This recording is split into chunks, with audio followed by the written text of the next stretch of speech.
धन्यवाद प्रणाम। हम लोग भक्ति रसामृत सिंधु में हैं और आज हम लोग नवा अध्याय शुभारंभ करेंगे। ओके, यस पंकज प्रभु, 9th चैप्टर पढ़िए। हरे कृष्णा। अध्याय 9 भक्ति के सिद्धांत पर आगे विचार। निंदा। भगवान या उनके भक्तों की निंदा सहन नहीं की जानी चाहिए।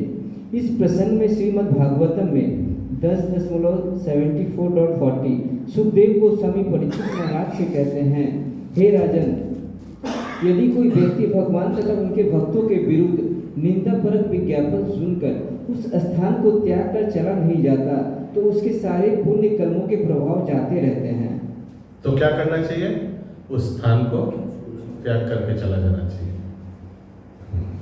चैतन्य महाप्रभु के शिक्षा श्लोकों में से एक में कहा गया है, भक्त को वृक्ष से भी अधिक सहिष्णु तथा तृण से भी अधिक विनीत होना चाहिए। आज सेकंड, यस लक्ष्मी प्रभु, कौन सा श्लोक में कहा गया है?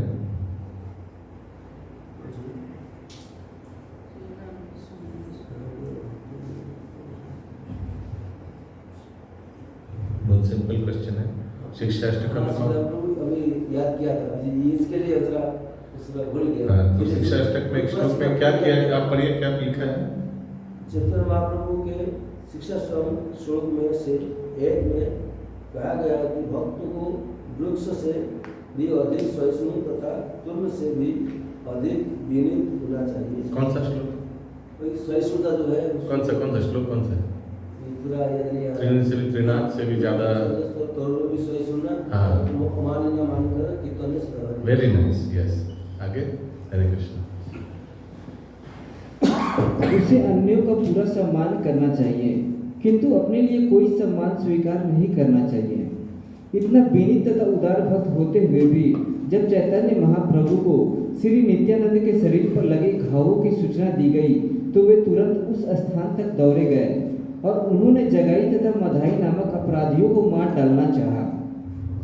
चैतन्य महाप्रभु का यह आचरण अत्यंत महत्वपूर्ण है।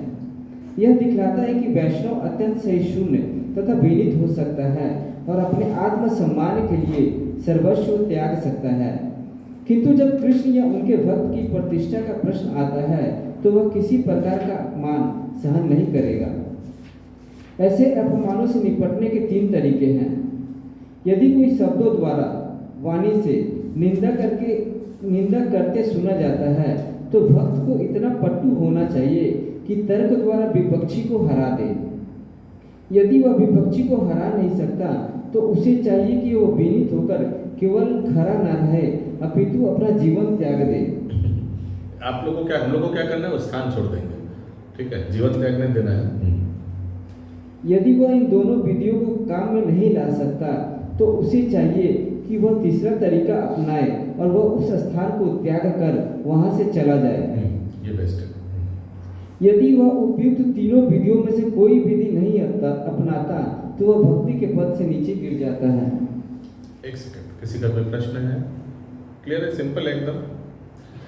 हाँ, नेक्स्ट इंपॉर्टेंट टॉपिक, तिलक तथा तुलसी कंठी। पद्म पुराण में वर्णन है कि वैष्णव अपने शरीर को किस प्रकार तिलक तथा कंठी से अलंकृत करे।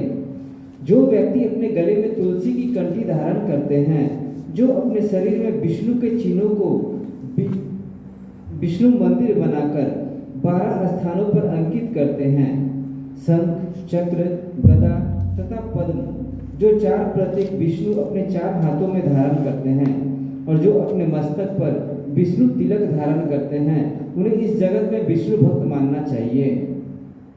उनकी उपस्थिति से जगत शुद्ध होता है और वे जहां भी रहते हैं उस स्थान को वैकुंठ के समान बना देते हैं।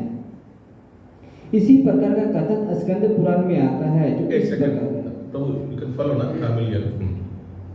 जो व्यक्ति अपने शरीर पर तिलक या गोपी चंदन, वृंदावन के कुछ भागों में पाई जाने वाली चिकनी मिट्टी, रज धारण करते हैं और जो अपने शरीर पर भगवान का पवित्र नाम अंकित करते हैं और जिनके गले तथा वक्ष स्थल में तुलसी की माला रहती है, उनके पास यमदूत कभी नहीं जाते। यमदूत यमराज के सिपाही हैं जो सभी पापी पुरुषों को दंड देते हैं। जो वैष्णव हैं उन्हें वे यमदूत कभी नहीं बुलाते। श्रीमद् भागवत में अजामिल के उद्धार के प्रसंग में कहा गया है कि यमराज ने अपने सहायकों को स्पष्ट निर्देश दिए कि वे वैष्णवों के पास ना जाएं। वैष्णव जन यमराज के कार्य क्षेत्र से परे हैं। तो कैसा पता चलेगा यमदूतों को कौन वैष्णव है कौन वैष्णव नहीं है? कोई तिलक रहेगा घंटी में, तिलक कंठी देखकर। रहेगा। पद हाँ बोलो। I see a lot of people, devotees, non-devotees, they just for fashion, they are very cool. See, there is a servant used to come to our place. She was wearing tilak, शायद गौरे मठ में जाती थी. So my mom said कि तुम नहीं खाते हो कि I eat fish and all. And whatever. And she is very tulsi. And I have seen lot of people wearing tulsi, not obeying the rules and regulation.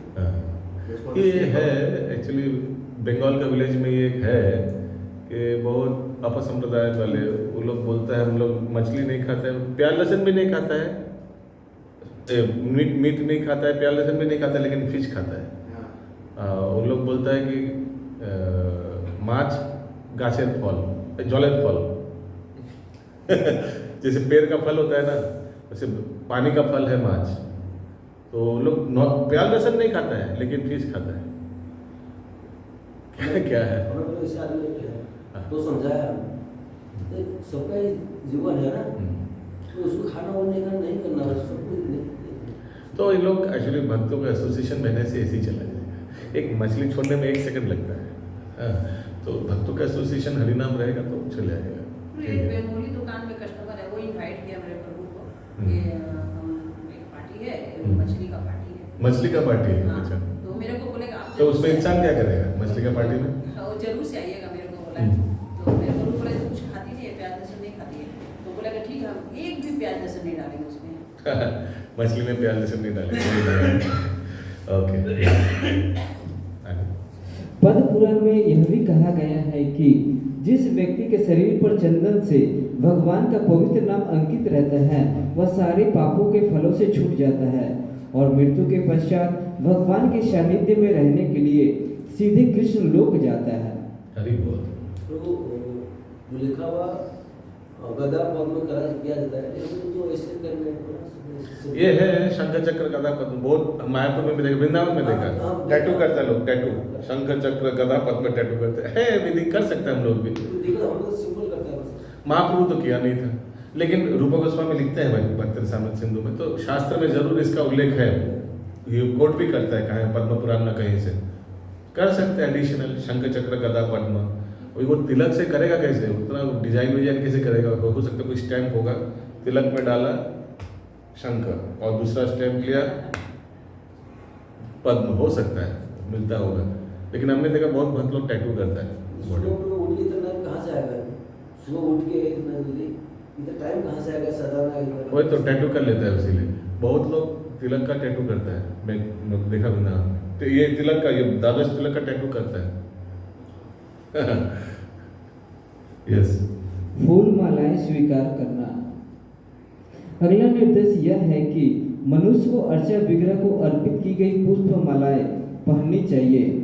इस संदर्भ में श्रीमद् भागवतम में 11.6. ये हमने देखा बहुत लोग बहुत विनम्रता दिखाता है, किसी को प्रसादी माला में नहीं नहीं नहीं नहीं नहीं नहीं, अरे प्रसादी माला है उसको एक्सेप्ट करो, प्रॉब्लम क्या है उसमें? अच्छा से लेना चाहिए, विनम्रता से ये लोग दीजिए, फिर दंडवत प्रणाम साथ ही कीजिए। मत खाओ, ये नहीं करता। उसमें नहीं करते हैं, उसमें हाँ दो यूजुअली मतलब मैं देखते हैं जैसे प्रसादी माला लोग ये तो ग्रैंड तो कर लेते हैं, उसके बाद मेरे को एकदम उधर पड़े हुए दिखाई पड़ते हाँ वो डेंजर है। अब तो साधन करना पड़ेगा। वो उसका मतलब कैसे, like if somebody gives us also prasadi mala then how we should first of all accept it. हम हाँ। प्लास्टिक बैग में ले लीजिए, अच्छा बाद में जब बाहर जा रहे हैं उसको प्लास्टिक बैग में रख लीजिए, क्योंकि पेटल्स गिरते गिरते गिरते गिरते सब जगह पेटल्स गिरेगा, लोग उसको स्टैम्प करेगा तो अपराध होगा। बाद में उसको अंदर में विसर्जन दीजिएगा। हर एक घर में तो रहता है ना वो जमा हुआ फूल फल, जो भी भगवान का अर्पित फूल जो जमा हुआ, उसके साथ उसको रख दीजिएगा। आप सोचिए महीने में एक बार गंगा में जाते हैं तो वहाँ जाकर विसर्जन दे दीजिएगा, प्लास्टिक को नहीं, फूल को। श्रीमद् भागवतम इस संदर्भ में श्रीमद् भागवत में 11.6.46 कृष्ण से उद्धव कहते हैं, हे कृष्ण, मैंने आपके द्वारा प्रयुक्त और भोगी गई वस्तुएं यथा फूलों की मालाएं, साधुओं के वस्त्र, अलंकरण तथा वस्तुएं ग्रहण कर ली हैं और मैं आपके उच्छिष्ट भोजन को ही खाता हूँ, क्योंकि मैं आपका तुच्छ दास हूँ। इस तरह मुझे विश्वास है कि भौतिक शक्ति माया का जादू मुझ पर नहीं चल पाएगा। इस श्लोक का अर्थ यही है कि जो व्यक्ति गोपी चंदन के तिलक से शरीर को अलंकृत करने के विधान को अपनाता है और कृष्ण की अर्पित की गई मालाएं धारण करता है, उसे माया अपने वशीभूत नहीं कर सकती। हरि बोल। मृत्यु के समय यमराज के दूत उसे अपने पास नहीं बुलाते यदि वह सारे वैष्णव नियमों का पालन नहीं भी करता, किंतु यदि वह कृष्ण प्रसाद ग्रहण करता है तो वह क्रमशः वैष्णव पद को प्राप्त करने का पात्र बन जाएगा। इसी प्रकार स्कंद पुराण में ब्रह्मा जी नारद से कहते हैं, कभी कभी ये मृत्यु हो गया व्यक्ति का तो कंठी माला नहीं खोलना चाहिए डेड बॉडी से। वो इलेक्ट्रिक चुल्ली में जाएगा कंठी पहन के, 1 नंबर। 2 नंबर, कभी कभी देखिएगा MRI करने वक्त या CT स्कैन करते वक्त वो लोग बोलता है भाई इसको खोलो, या OT में जाते वक्त इसको खोलो भाई, हाँ बोलता है, बोलेगा नहीं खोलेंगे ये हम खोल नहीं सकते। अभी गला में कुछ हो रहा है तो खोलना ही पड़ेगा। सोचा गला में कुछ ऑपरेशन हो रहा है, आपका थ्रोट इन्फेक्शन हो गया तब तो खोलना ही पड़ेगा, अदरवाइज हाँ। बट डोंट नो, ओपन मत करिए। सोचिए आपका किडनी स्टोन हुआ, उसके लिए तो खोलना दरकार नहीं है। हाँ, तो क्या करता है फिर, आप बोलेगा ना स्ट्रिक्टली, तो ये जो एक थोड़ा मेटल है ना, वो मेटल होता है ना थोड़ा इसमें कंठी माला में, जो उसमें पैंच होता है, तो उसमें वो ग्लिकोप्लास्ट लगा देता है, बस हो गया। बोलना पड़ता है। मेरा भी हमारा ही हुआ था, मेरे को खुलवाना था, मेरे बोला मैं नहीं। हाँ, तो क्या किया ना, उसमें तो टेप लगा दी। टेप लगा दिया वही, बस वो जो मेटल वाला पोर्शन में बोलना पड़ता है। और कभी भी डेड बॉडी होगा वैष्णव का तो उसमें नहीं खोल लेना। वो उधर बोलेगा ये टकुले दाओ, नहीं ये टकुल बना। यस, तो फिर फायदा क्या, अभी यमदूत आने वाला है, अभी मालूम नहीं वो डिवोटी है तो क्यों आएगा यमदूत, लेकिन हो सकता है कि खराब हो तो उनको छुएगा नहीं बॉडी। इसी प्रकार स्कंद पुराण में ब्रह्मा जी नारद से कहते हैं, हे नारद, जो व्यक्ति कृष्ण को अर्पित फूलों की माला को अपने गले में धारण करता है वह समस्त रोगों तथा पाप कर्मों के फलों से मुक्त हो जाता है और पदार्थ के कलमश से क्रमशः छूट जाता है। अर्च विग्रह के समक्ष नाचना। द्वारका महात्म्य में अर्च विग्रह के समक्ष नाचने की महिमा का उल्लेख श्री कृष्ण द्वारा इस प्रकार हुआ है, जो व्यक्ति प्रसन्न चित्त रहता है, जो मेरे समक्ष नाचते समय भाव विभोर हो जाता है और विभिन्न शारीरिक भंगिमाएं प्रकट करता है, वह हजारों वर्ष के संचित सभी पाप फलों को जला सकता है। उसी ग्रंथ में नारद का भी कथन है मिलता है, जिसमें वे बल देकर कहते हैं, जो व्यक्ति अर्चा विग्रह के समक्ष ताली बजाता है और नाचता है, उसके शरीर के पाप कर्म पातक रूपी पक्षी ऊपर उड़ जाते हैं।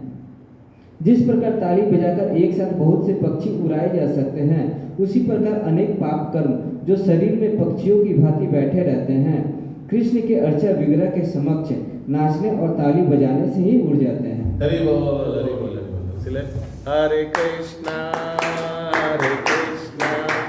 कृष्णा कृष्णा हरे हरे, हरे राम राम राम हरे हरे। इसमें 1-2 पॉइंट है ताली बजाने में। किसी किसी व्यक्ति है जो ताल आता नहीं है, देखा है आपने, हरे कृष्णा हरे कृष्ण, वो ऐसे ऐसे कर रहे हैं, बहुत होता है ऐसे। ये वो उनको बोलना चाहिए, भैया प्लीज़ पंची रहने दो वहाँ क्योंकि पूरा कीर्तन को बिगाड़ दे रहा। बोलना पड़ेगा। के टाइम में बजाया जाता है। हाँ, ये किसी बहुत लोगों का जो घर में बचपन में संगीत नहीं सीखा है, बहुत लोगों का घर में संगीत का उतना कुछ चर्चा नहीं होता है, तो उन लोग ये ताल वाल नहीं मालूम है। वो ऐसे ऐसे हरे कृष्णा हरे हाँ, तो नहीं, प्लीज़ सर प्लीज़ मत करो, कीर्तन बिगड़ देता है। इसका में तो बोलता भी सब है, सब बढ़िया है, लेकिन कीर्तन के लिए डिवोटी इतना इंटरेस्टेड नहीं। हाँ हाँ हाँ, नहीं, बहुत लोग कीर्तन में रुचि रखता है। जैसे आपने सिखा रहा बिना हो रहा, हाँ। कुछ बढ़ रहा, हाँ। बजाने वाला, हाँ। अगर नहीं जा रहा, कुछ सीखा नहीं जा रहा, बस हाँ, होगा, रुचि नहीं है बहुत लोगों का कीर्तन भजन में, उतना रुचि नहीं है। अभी बढ़ेगा, ये शुरू हो रहा, अभी हाँ। शिक्षा का भी बढ़ेगा। देखते हैं। यस, अर्च विग्रह के सम्मान में नतमस्तक होना। हाँ, वैसे ही करताल में भी हम आपको बता दें, करताल में देखिए, अगर कोई भजन हो रहा है, सोचिए हरिनाम हो रहा है, टोटल 100% है, 80% या 70% वोकल होगा, 20% मृदंग होगा, 10% करताल होगा। These are supporting. करताल मृदंग क्या कर रहा है? भजन को सपोर्ट कर रहा है। कोई कोई पंडित एकदम मृदंग फटाफट तुम तक आवाज ही नहीं सुना दे रहा है, इतना जोर से मार रहा है, और करताल ओह बाप रे बाप, कान वान सब बहरा हो जाएगा व्यक्ति। आस्ते आस्ते बजाना है, फास्ट बजा सकते हैं लेकिन स्लो, फास्ट चीज भी स्लो बजा सकते हैं। ऐसा नहीं कि फास्ट माने आपको जोर से मारना है, नहीं, फास्ट माने फटाफट कट, लेकिन आस्ते आस्ते। याद रहना पड़ेगा, मृदंग करताल सपोर्टिंग है, कीर्तन का सपोर्टिंग है, वो मेन नहीं है, वो सपोर्टिंग है, वो चीज याद रखना पड़ेगा।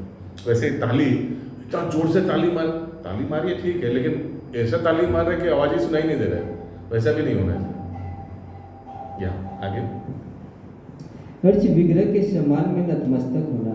और डांसिंग में भी एक पॉइंट है कि जैसे इस्कॉन का स्टैंडर्ड डांस स्टेप है, उसमें डांसिंग करना है। हाँ, वो वहाँ जाके भंगड़ा वंगड़ा कर दिया ऐसे करके, कीर्तन हरिनाम हो रहा है और वो डांसिंग कर रहा है, और वो सब नहीं करना है। नारदीय पुराण में अर्च विग्रह के समक्ष नतमस्तक होने और नमस्कार करने के विषय में एक कथन मिलता है, जिसमें कहा गया है, जिस व्यक्ति ने महान यज्ञ अनुष्ठान किया है और जिस व्यक्ति ने भगवान के समक्ष नतमस्तक होकर केवल नमस्कार किया है, उन्हें एक समान नहीं माना जा सकता। जिस व्यक्ति ने अनेक महान यज्ञ किए हो, उसे अपने पुण्य कर्मों का फल प्राप्त होगा, किंतु जब ऐसे फल छीन हो जाते हैं तो उसे पुनः पृथ्वी लोक पर जन्म धारण करना होता है। पर जिस व्यक्ति ने एक बार अर्च विग्रह के समक्ष नतमस्तक होकर नमस्कार किया है, वह इस जगत में फिर नहीं लौटेगा, क्योंकि वह सीधे कृष्ण धाम को जाएगा। तो इसलिए नतमस्तक होना चाहिए। प्रभु जी बहुत दिक्कत होता है, आस्ते आस्ते करिए, हड़बड़ी क्या है, कोई कंपटीशन तो नहीं है, कौन जल्दी पहले नतमस्तक हो, ऐसे तो कुछ नहीं करिए, लेकिन नतमस्तक होने का आदत होना चाहिए, फिर अपना अहंकार जो वो चूर हो जाएगा। पहले हम लोग प्रभुपाद जी के, जब हम लोग एल्बर्ट रोड घुसते हैं ऊपर मंदिर में, पहले प्रभुपाद जी को बाएं तरफ रखते हुए, फिर महाप्रभु को, फिर कृष्ण को, एक्चुअली कृष्ण राधा कृष्ण को, फिर प्रणाम मंत्र महाप्रभु का, फिर उठ के थोड़ा सामने जाइए जगन्नाथ जी का, वहाँ जाकर फिर जगन्नाथ प्रणाम मंत्र। वैसे नतमस्तक होने का अभ्यास करना चाहिए। भगवान का स्वागत करने के लिए खड़े होना।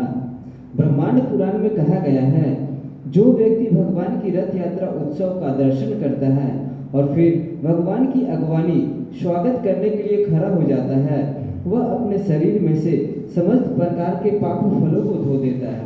हाँ, जैसे आप देखे होंगे गुरु पूजा कीर्तन के समय सब जब प्रभुपाद जी का छोटा स्मॉल प्रभुपाद को ले आए तो सब खड़ा हो जाता है, सब दंडवत करते हैं। वैसे भगवान को कोई प्रोसेशन जा रहा है, अचानक आ गया, आप चेयर में बैठे हुए हैं, नहीं खड़ा हो जाइए, भगवान आ रहे हैं, उनको वो सम्मान देना। अर्च विग्रह के पीछे पीछे चलना। भविष्य पुराण में ऐसा ही कथन मिलता है, जिसमें कहा गया है, यदि रथ यात्रा के समय जब अर्च विग्रह आगे से या पीछे से जा रहे हो, तो यदि निम्न कुल में भी उत्पन्न पुरुष रथ के पीछे पीछे चलता है, तो वह निश्चय ही विष्णु के समान ऐश्वर्य प्राप्त करके उच्च पद तक पहुंच जाएगा।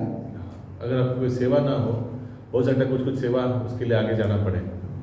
सोचिए आप कीर्तन टीम में लीड कर रहे हैं या वो बैनर पकड़ के रख रहे, तो आपको तो आगे जाना पड़ेगा, नहीं तो साधारण लोगों के लिए भगवान आगे रहेगा, बाकी सब पीछे रहेगा। तो हम लोग तो कभी उल्टा करता, हम लोग तो भगवान का आगे चला जाता है, सेवा है तो जा सकते हैं, सेवा नहीं ऐसे भी चला जाता है। नहीं, प्रोसेशन से पीछे जाना चाहिए, भगवान के पीछे पीछे जाना चाहिए। तीन रथ है, तीन रथ का पीछे खड़ा, क्या पूरा एक पीछे रहना है, बट रथ खींचने तो आपको तीन रथ जो है, हाँ। बोला भगवान से मुझे पीछे रहना चाहिए। तीन रथ जैसे रहता है, तो कोई रथ का पीछे रहना हाँ। चाहिए, ऐसे तो हाँ। या एकदम तीन रथ का पीछे रहना चाहिए। नहीं, कोई रथ का पीछे रहना चाहिए, हर एक में गैप रहना चाहिए। कोई सोचिए कोई सुभद्रा महारानी के रथ के पीछे रहा, कुछ जैसे माता जी लोग यूजुअली सुभद्रा महारानी के पीछे हम लोग उन लोग को बोलते हैं, और हम लोग जैसे बलदेव जी, हम लोग बलदेव ग्रुप में भी है बलदेव, वैसे कुछ है नहीं, कोई भी हम लोग जगन्नाथ के पीछे भी रह सकते हैं, ऐसे कुछ है नहीं। लेकिन हम देखें माता जी लोग सुभद्रा महारानी के रथ उन लोग को बोला जाता है ना, ठीक ना, माता जी रथ सुभद्रा महारानी के रथ के पीछे रहता है और प्रभु लोग उधर जगन्नाथ जी और बलदेव जी पीछे रहना चाहिए। अगर कोई सेवा है तो आगे रहिए, नहीं तो पीछे रहना ठीक है। विष्णु मंदिर या तीर्थ स्थानों की यात्रा। पुराणों में कहा गया है, जो व्यक्ति वृंदावन, मथुरा या द्वारका जैसे तीर्थ स्थानों में जाने का प्रयास करते हैं वे वास्तव में धन्य हैं। ऐसे यात्रा कार्यों से वे भवरूपी मरुस्थल को पार कर जाते हैं। हाँ, लेकिन यात्रा बहुत कॉस्टली होता है, प्रभु छुट्टी नहीं मिलेगा, इसीलिए छुट्टी बचाइए। प्रभु हम तो होली के लिए 3 दिन छुट्टी ले लिया है, फिर क्या होगा? होली खेलने के लिए ले लिया, वो सब छुट्टी बचाइए, इकट्ठा कीजिए, टाका बचाइए, 2-4 कपड़ा मत खरीदीजिए, गोल्ड मत खरीदिए। जब कार्तिक में यात्रा आएगा तो उसमें खर्चा होता है ना, 20-25 हज़ार रुपये लगता है, सब उसे भी यूज़ कीजिए। तो इसीलिए भक्त लोग आगे से प्रिपेयर करना चाहिए। इस साल हम द्वारका जाएंगे, यहाँ जाएंगे, वहाँ जाएंगे, भक्त लोग के साथ। यात्रा माने भक्तों के साथ, अकेला नहीं। हरि भक्ति सूर्योदय में भगवान कृष्ण के मंदिरों में जाने के लाभों का वर्णन आया है। जैसा कि हम पहले बता चुके हैं, वृंदावन, मथुरा तथा द्वारका में यह प्रथा है कि सारे भक्त इन पवित्र स्थानों में स्थित विविध मंदिरों का दर्शन करने का लाभ उठाते हैं। हरि भक्ति सूर्योदय का कथन है, जो लोग कृष्ण भावना भावी शुद्ध भक्ति से प्रेरित होकर मंदिर में विष्णु के अर्च विग्रहों का दर्शन करने जाते हैं, वे अपनी माता के गर्भ रूपी बंदी गृह में पुनः प्रवेश करने से मुक्ति पा लेते हैं। बुद्धात्मा जन्म के समय माता के गर्भ में रहने के कष्ट को भूल जाता है, किंतु यह अत्यंत पीड़ादायक तथा भयानक अनुभव होता है। क्यों? चारों तरफ से बंद है और ओके, एक तरफ पूरा बंद है और उल्टा है, अब उल्टा लटका गया है। उल्टा लटका हुआ, ऊपर से कितने बैक्टीरिया और उसको काट हाँ, correct। जो मतलब फ्लूइड होता है उसी में से खाना निकलता है, उसी के अंदर प्रोटीन सब कुछ और उसमें पॉटी वॉटी हुआ, और वो 1-2 दिन के बाद नहीं है, 9 महीने का बात है। उधर कितना बैक्टीरिया, फंगस, वायरस होगा, काट रहा है बच्चे को, उल्टा लटका के रख रहा है। उसीलिए जन्म, मृत्यु, जरा, व्याधि में सब चारों में से सबसे भयानक कौन सा है? माँ के घर में। हाँ, जन्म। क्योंकि हाँ, इसीलिए बच्चा जब पेट काट के जब बाहर निकलता है तो बच्चा रोता है ना यूजुअली, और सब सोचता है हेलो हाय, वो रो रहा है क्यों? इससे इसका मतलब क्या? अगर कोई रोते रोते, मैक्सिमम बच्चे रोते रोते निकलता है, इसका मतलब क्या? पीछा जहाँ से निकला वो स्थान अच्छा था, सुखमय था या दुखमय था? दुखमय था ना, इसीलिए रोते रोते निकला। उस टाइम वो स्मरण करता है कि भगवान मैं बाहर निकलूंगा तो मैं आपकी भक्ति करूंगा। नहीं, वो 6ठा महीना में होता है, हाँ, तो जब चेतना आता है। वो जी वो बोली ऐसे संसार भितरे, 6ठा महीने में बच्चे को कॉन्शियस होता है, उसके आगे कॉन्शियस नहीं होता है। चेतना आता है वो 6th मंथ में, अरे दर्द हो रहा है, ये हो रहा है, उसके आगे it's just a lump of flash. हालांकि आत्मा है उसमें, कॉन्शियसनेस डेवलप नहीं हुआ। बाहर निकल जाता है, मैं उसकी मम्मी हूँ, मैं उसकी नानी हूँ, चेतना में सब भूल गया। मैं उसका नानी हूँ, मैं नानी, मैं अच्छा, दादी, मैं बस। भाई बहन, अच्छा। पूरा रिश्ते में ऐसा उसको जकड़ लेते हैं, वो भूल ही जाता है भगवान को। रेयर केस है, बच्चा निकलते ही नानी हो गया। देखना पड़ेगा। यस, आगे। इस भौतिक दशा से बचने के लिए ही मनुष्य को भक्ति भाव से विष्णु मंदिर जाने की सलाह दी जाती है, तभी वो भौतिक जन्म की कष्टप्रद स्थिति से अत्यंत आसानी से बच सकता है। विष्णु मंदिर की परिक्रमा करना। हरि भक्ति सूर्योदय में कहा गया है, जो व्यक्ति विष्णु के अर्चक विग्रह की परिक्रमा करता है वह इस जगत में बारंबार जन्म मृत्यु के चक्र से छूट जाता है। देखिए, विष्णु मंदिर के परिक्रमा लिखा हुआ है, विग्रह का परिक्रमा में अपराध था ना, कुछ एक था, उस दिन आया था कृष्ण के सामने परिक्रमा नहीं करना उसका।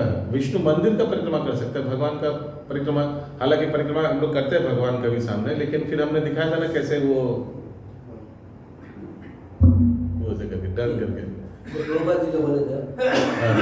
विग्रह कर लें। अगर हम सामने से कर रहे हैं तो वो वाला करना चाहिए।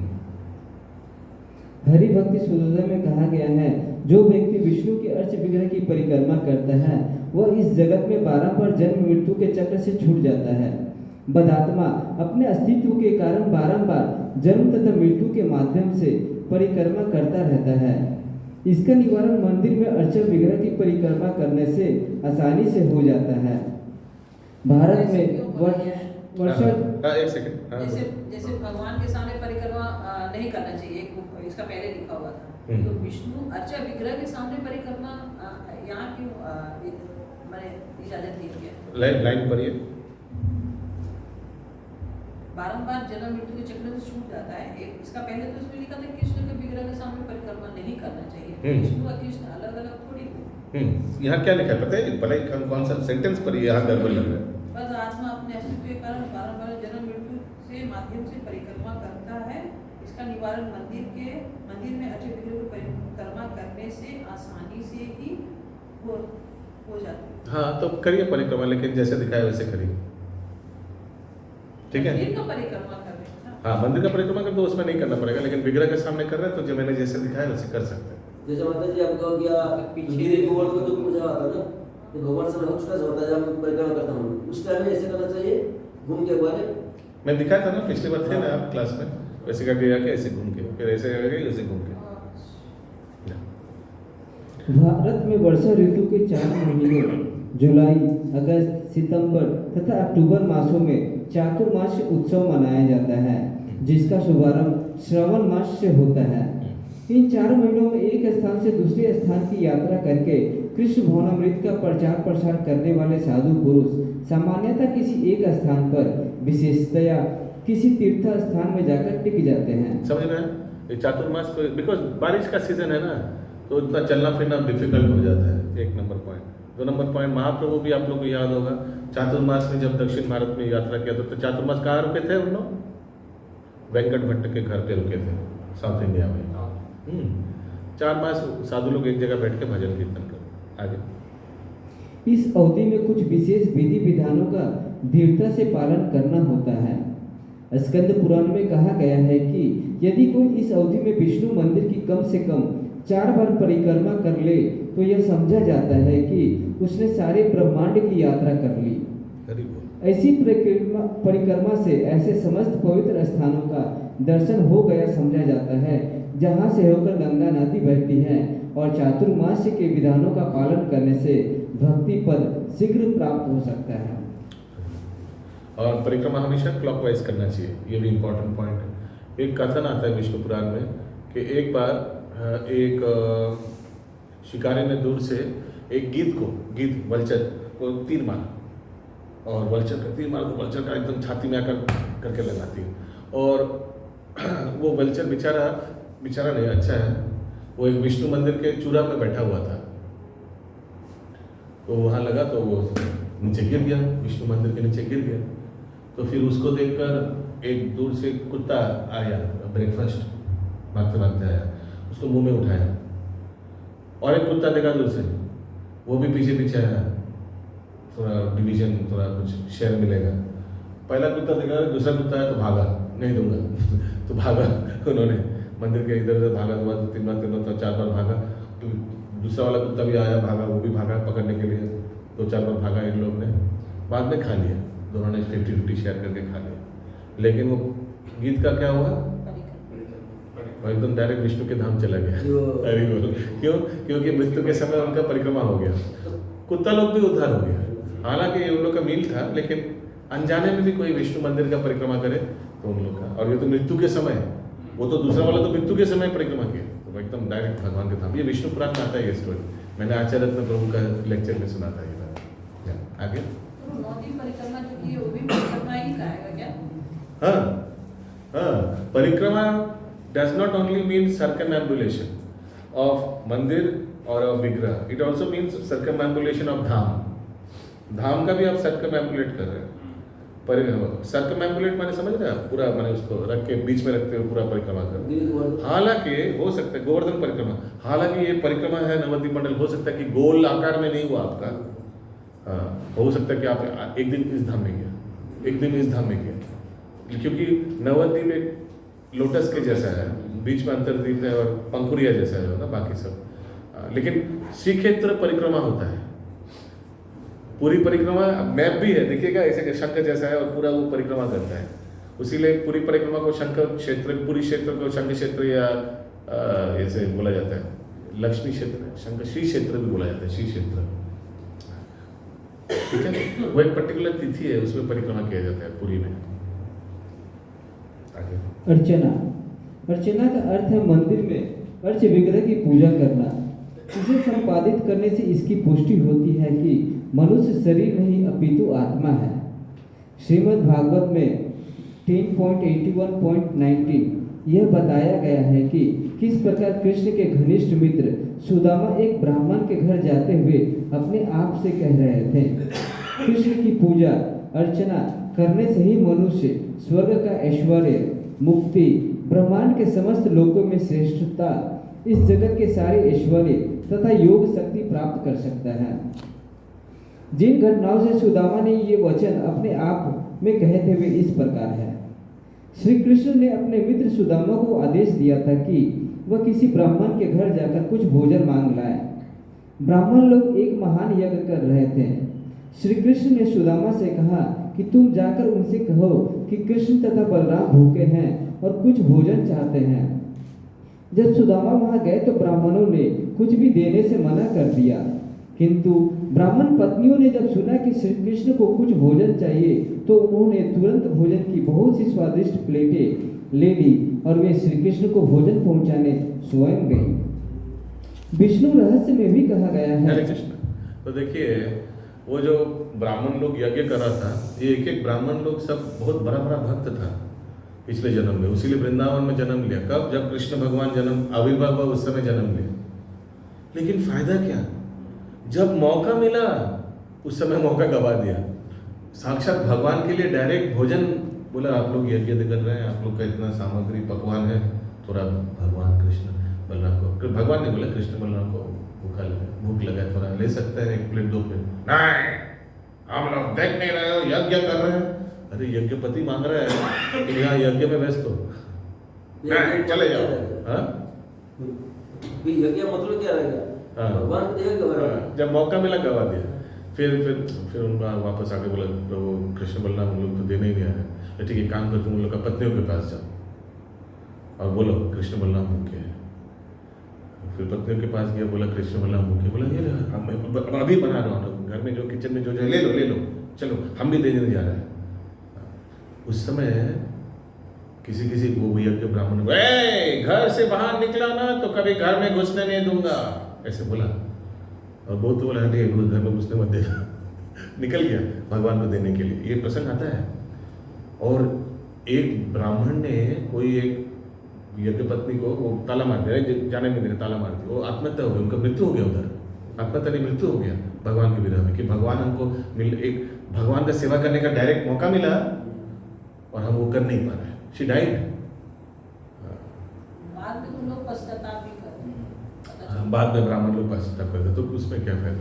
तो जो भी है वो भी अच्छा है पश्चाताप करना। लेकिन देखिए, तो इसीलिए बोला जाता है, बहुत ध्यान से सुनिएगा क्या बोल रहा हूँ। Men are rational, women are emotional. दोनों दरकार है। मेन आर रैशनल, प्रभु लोग क्या रैशनल, अरे हम लोग यज्ञ कर रहे हैं, बीच में कौन आ गया भाई, अभी पूरा यज्ञ पूरा डिस्टर्ब हो जाएगा। हाँ, है ना? इसीलिए मैंने रैशनल, वो दिमाग लगाया। लेकिन माता जी लोग दिमाग नहीं लगाया, क्या लगाया? हृदय लगाया, दिल से नहीं। कृष्ण बलराम भूखे हैं, अरे मारो गोली यज्ञ को, भेजो उन लोग को, भजन दो उन लोगों को, ले जाओ तुम लोग ले जाओ। खुद भी बोला चलो हम जाकर खिला दे रहे हैं, ऐसे बहुत आर नीडेड। इसीलिए सोचिए कोई बच्चे लोग हैं, इसीलिए माता पिता दोनों का परवरिश दरकार है। पिता डांटेगा, पिता जाए उठो पढ़ाई करो, टाइम हो गया, हो गया, ठीक है। तिरस्कार भी करेगा, तिरस्कार करने के बाद माता भी जाकर उसको तरफ मरम पट्टी मार के गोदी में बैठ गया, बेटा डोंट वरी डोंट माइंड, वो भी दोनों दरकार है। जैसे आप देखे होंगे, कोई अगर कोई लोहा का बर्तन या कोई पीतल का बर्तन बना रहा है, कोई कारीगर पहले पीतल बर्तन को आग में लगाता है, आग में लगा गर्म करता है, मारता है उसका, पाट करके मारता है, शेप में लाता है, फिर ठंडा पानी में दोनों दरकार है। आग भी दरकार है, ठंडा पानी भी दरकार है, तब वो जाकर पीतल का बर्तन एकदम अच्छा होता है ना, ठीक ना? हाँ, ये प्रसंग से पता चलता है कि सुदामा को पता था कृष्ण भगवान है। क्यों? कि इतना पॉइंट में बताया गया है कि कृष्ण के घनिष्ठ मित्र सुदामा एक ब्राह्मण के घर जाते हुए अपने आप से कह रहे थे, कृष्ण की पूजा अर्चना करने से ही मनुष्य स्वर्ग तथा ऐश्वर्य, मुक्ति, ब्रह्मांड के समस्त लोगों में श्रेष्ठ। पता होगा तभी ना। तो इन लोग को पता होता भी है। देखिए, हर एक भगवान का पार्षद जो है, इन लोग को पता नहीं होता है, पता नहीं भी होता है। कभी कभी पता होता है नंद महाराज को, है वरुण देव हमारा पुत्र को आरती कर रहा है। नीचे जाके देखा, नीचे पानी के नीचे जाकर देखा, मालूम है ना ये लीला, मालूम है? मालूम नहीं है। वो द्वादशी के दिन पकड़ के लेके गया था नंद महाराज को, बांध के वरुण पास से बांध करके वरुण का पार्षद लोग लेके गया था। फिर नंद महाराज नीचे जाके देखा, कोई कृष्ण भगवान आया बचाने के लिए, पानी के नीचे कूदा यमुना में, नीचे किया, देखा पिता को बांध करके रखा है। और भगवान कृष्ण को देखकर सब अरे दंडवत प्रणाम कर रहा है, आरती कर रहा है। उनको वरुण देव ने अपना सिंहासन में बिठाया। नंद महाराज सोचे ये क्या हो गया, ये क्या हुई बात, ये क्या हो रहा है, हमारा छोरा को उधर बैठाकर उनको आरती कर रहे हैं, क्या है हमारा। तो फिर देखा पूरा विष्णु लोग दर्शन करा, तो बोल हाँ भगवान है। लेकिन ऊपर जब आया, पानी के बाहर आया, सब भूल गया। वो अपनी तिथि के अनुसार तो ये है, ये होते रहता है माता जी। नहाने गए थे वो। तो ये होते रहता है कि उन लोग का कभी स्मरण होता है, कभी विस्मृति होता है। ठीक है, आगे। विष्णु रहस्य ये उत्तर उनको मालूम है, ऐसा मत समझिए उनको तो मालूम नहीं है, उत्तर अच्छे से मालूम है उनको। ब्राह्मण लोग जो इतना सब भक्ति करके वृंदावन में, तो उनका क्या बुद्धि भ्रमित हुआ था, कोई अपराध के कारण या कुछ इससे भगवान के पालन नहीं, कोई अपराध बोला ना, मेरा रैशनल, उसीलिए मैंने वो उत्तर दिया, मेरा रैशनल, विमोनर, इमोशनल। उधर उस समय यज्ञ ज़्यादा इम्पोर्टेंट है। हाँ, वो परफेक्शन का चक्कर में, जैसे मैं बता रहा हूँ एक उदाहरण, राधेश्याम प्रभु प्रजन बता रहे, कोई सोचिए कोई प्रभु के पुरुष को एक सेवा दिया, यहाँ चप्पल का सेवा करो, ठीक है, कोई भी आएगा मंदिर में चप्पल खोल के अंदर जाने बोलो, ठीक है। तो सोचिए एक बूढ़ा बूढ़ी लेडी आया, बूढ़ा बूढ़ी आया गाड़ी चलाकर, तो उन लोग ने क्या किया, गाड़ी में चप्पल खोल के आ गया और मंदिर में जाना था, चप्पल कहाँ है, चप्पल इधर रखो। तो बोला चप्पल तो गाड़ी में, नहीं इधर रखो। तो वो ऐसा होता है हम लोग कट्टर, वो दिमाग मैन डिसिप्लिन रहता है, वो कुछ कर नहीं सकते, भगवान ने बनाया वैसे। इसलिए both are needed, discipline is also needed, at the same time दिमाग और दिल दोनों इस्तेमाल करना चाहिए, यही तात्पर्य है। आगे विष्णु रहस्य में और एक प्रसंग आता है। एक बार, टाइम नहीं है, एक बार वो कट्टरता का, वही कितना मोट, माने ये प्रभु लोक में दिखाया जाता है थोड़ा कट्टरता। तो एक बार वो ऊँट के पीठ में गुरु शिष्य चल रहा था, रेगिस्तान से गुजर रहा था, सामने गुरुदेव बैठा हुआ है, पीछे शिष्य सामान वामान लेकर बैठा हुआ है। तो सामान गिर रहा है, तो गुरुदेव बुला रहे, बोलो गिर रहा है, तुम बोल ही नहीं रहे। बोला गुरुदेव आप तो बोला नहीं, इसीलिए बोल नहीं रहे। बोले अरे मूर्ख, सामान गिरेगा तो बोलेगा ना, सामान गिर रहा है, हम ऊँट को रोकने बोलेंगे, फिर तुम नीचे उतर के उठा देना, ठीक है। ऊँट चल रहा है, पीछे शिष्य, सामने गुरुदेव।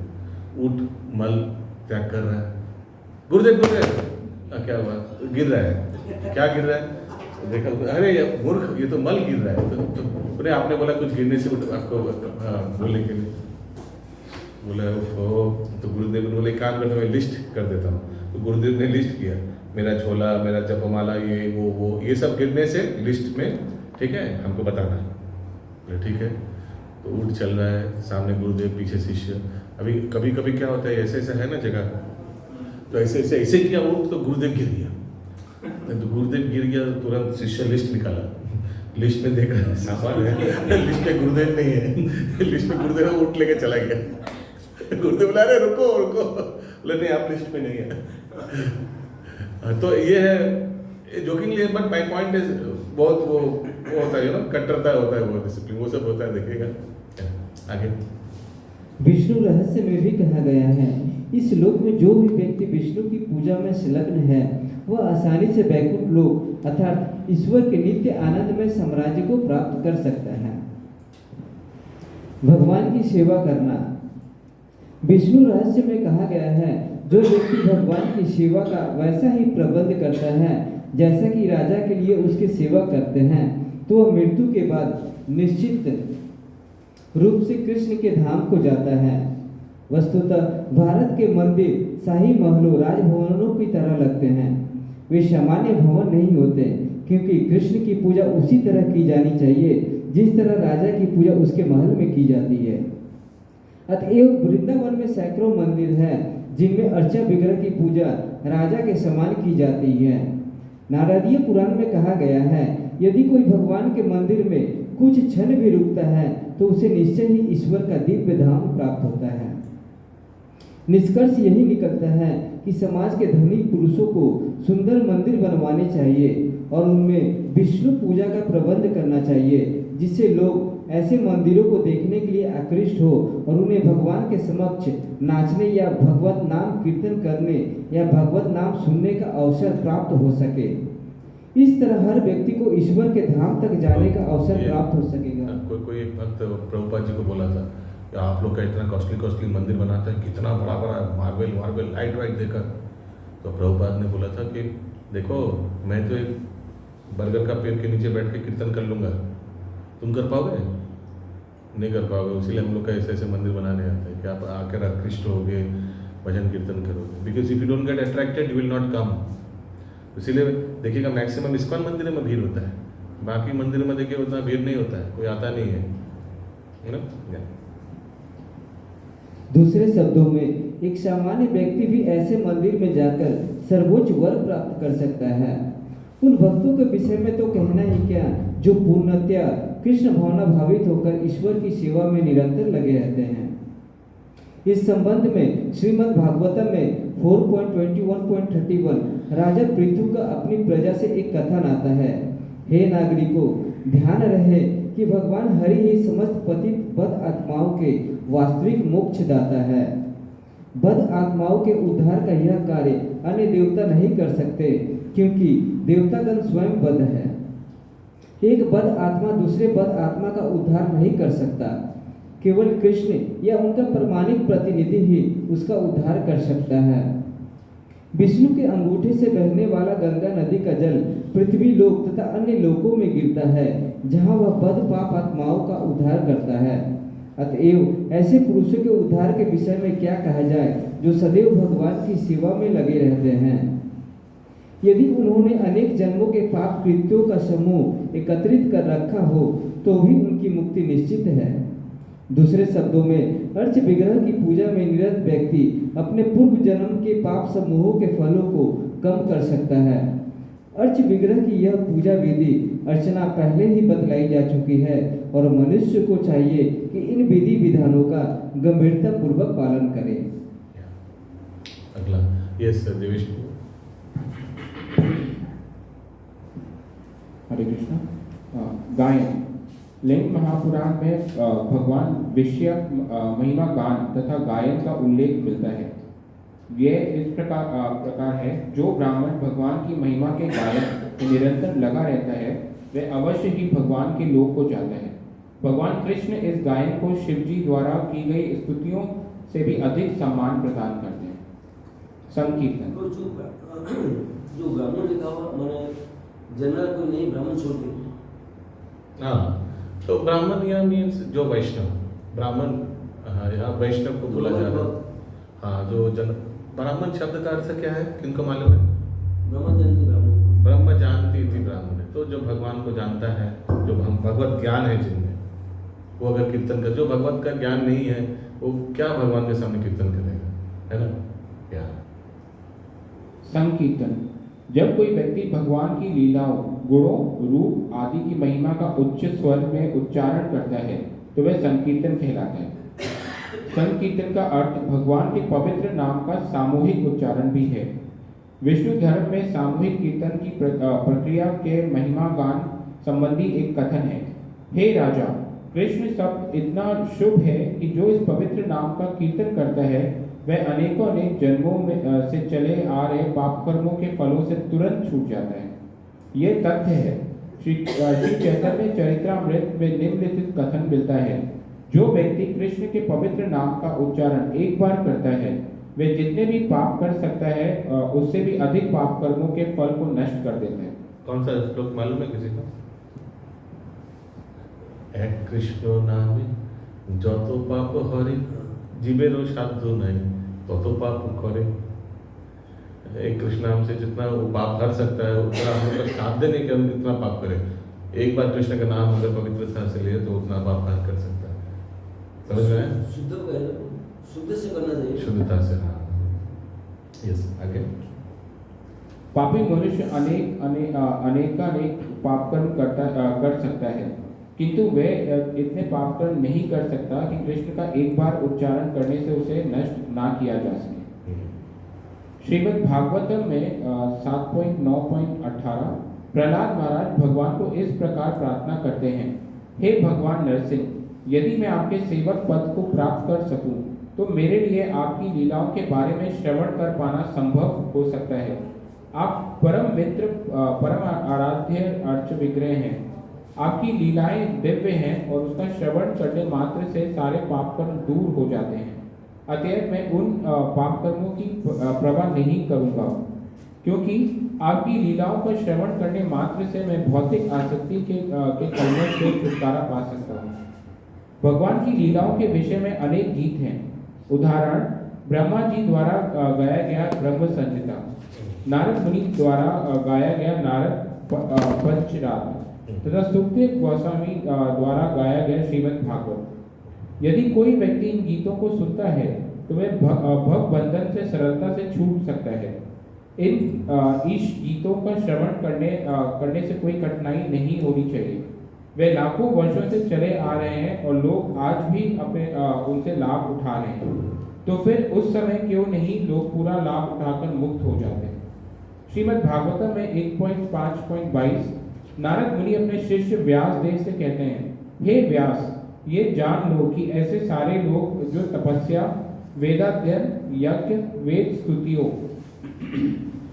के उच्चारण, दिव्य ज्ञान के चिंतन तथा दान कर्म करने में लगे हुए हैं, वे सभी अपने इस पुण्य कर्मों के द्वारा भक्तों का सानिध्य चाहते हैं और भगवान की महिमा का कीर्तन करना चाहते हैं। यहाँ यह इंगित हुआ है कि भगवान का कीर्तन एवं महिमा गायन ही जीव का परम कार्य है। तो इसलिए कुछ ग्लोरिफिकेशन कंठस्थ करना चाहिए, जैसे ब्रह्म संहिता हो या नरसिंह कवच, और क्या